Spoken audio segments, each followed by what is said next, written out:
Hello all. So this is what is probably going to be the first of two video lectures on the history of the short story. Um, now, uh, what I'm going to lecture about here is mostly based on the reading A Brief History of the Short Story, that Appendix 3. That being said, there's a lot of information in that appendix. So my sort of my goal with this video lecture is to just hit on some of the main things that can easily be overlooked in this, but then also there's a few things that I believe need to be elaborated upon from this.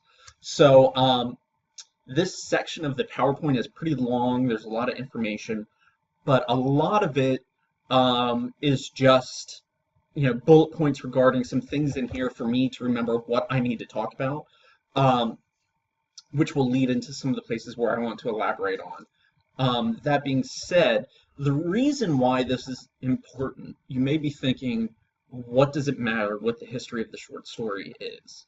There's a few reasons. First, the short story is a rather anomalous form of literature. The novel, the epic, verse, poetry, has been around forever. It's been studied forever, for millennia. Not in its current form, but in the sort of the idea of these longer stories, or in poetry, in verse. We've studied them, we know them, they're concrete. There's not a lot that's going to change what those are. The short story, though, has had this very interesting, sort of complicated history, and is a relatively new form of literature. Short stories, as we know them, have only been around for about 200 years, and they're actually very much an American creation, which is interesting. I mean, there's been a lot that has influenced them. Short stories in one form or another have sort of existed in this weird, ethereal, unknown, sort of conventional state. But it's only been within like maybe the last 150 years that short stories have become popular, and that they become studied and qualified in as much as they can be.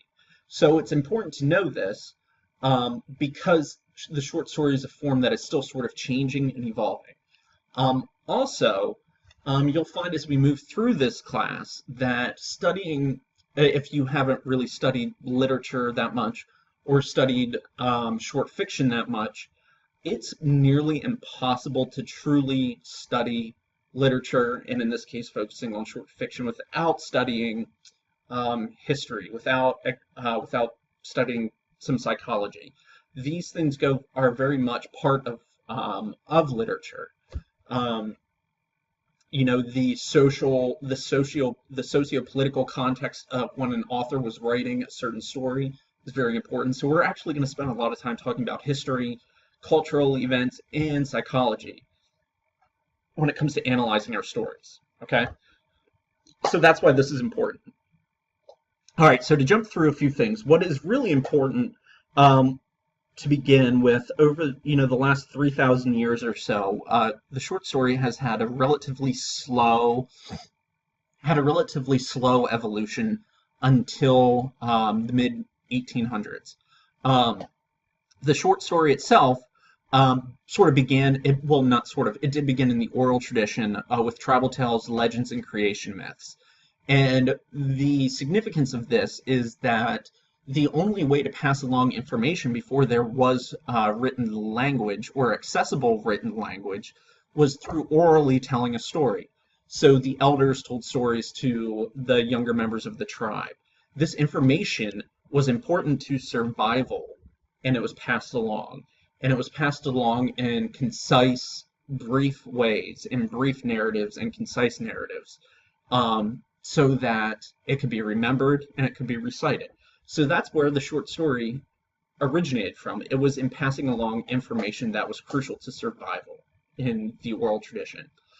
This changed about 3,000 years ago when the first accessible alphabet was created, which was the Semitic alphabet.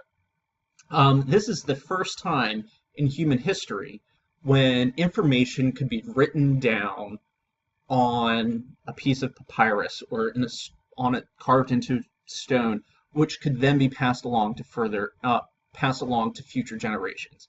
Prior to this, it was always just oral tradition, and we all know how that telephone game goes, where when one person passes on a piece of information to another and to another and to another, by the time you get to the end of the line, that information is vastly different from where you began. So it wasn't until about 3,000 years ago when information could be stored somewhere on something without it becoming changed, without the meaning changing, without things being lost or added, where it could be kept and then passed on.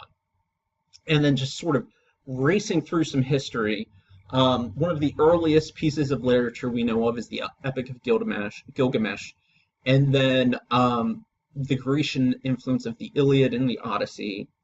And then something interesting happened after that, where now that we can write down and store information,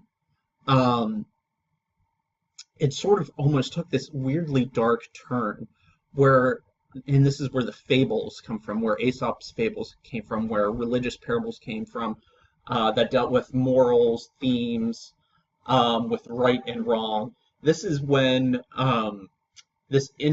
when short stories in that current form began to hold more important cultural weight. You often hear people say, the moral of the story was blah, blah, blah. Stories don't necessarily have morals anymore. They have themes, they have a message, but they don't have a message that is explicitly about right or wrong. Okay?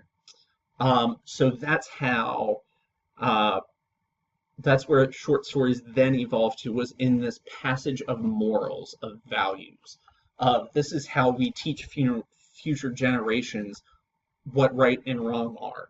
So this greatly influenced social evolution, in a sense. The next step here was for stories to, in medieval Europe, for stories to become these long verse lyrical poems. This is when short stories first began to take on a certain degree of aesthetics, where it began to become more of an art form rather than just a depository of information to pass on to future generations. So this was a crucial shift.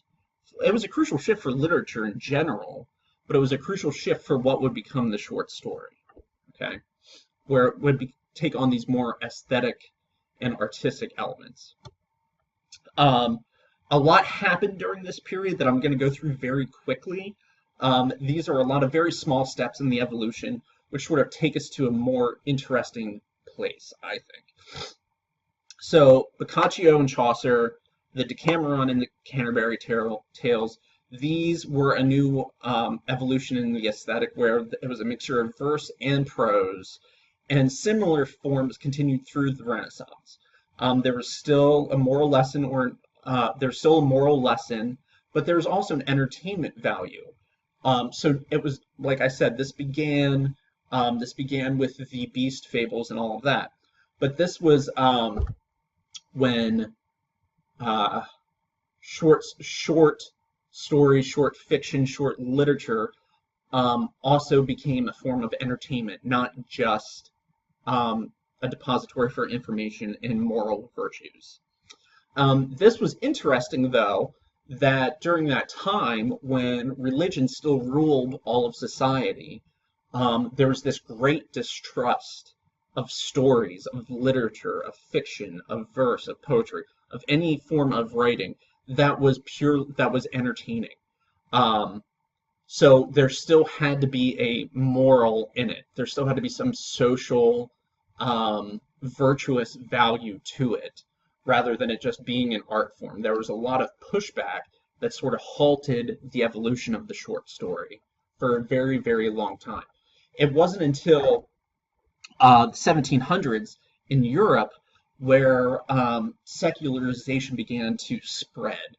And during this period of secularization, people began to embrace um, literature as an art form, not necessarily just a, like I keep saying, like a data bank for information. So think about that.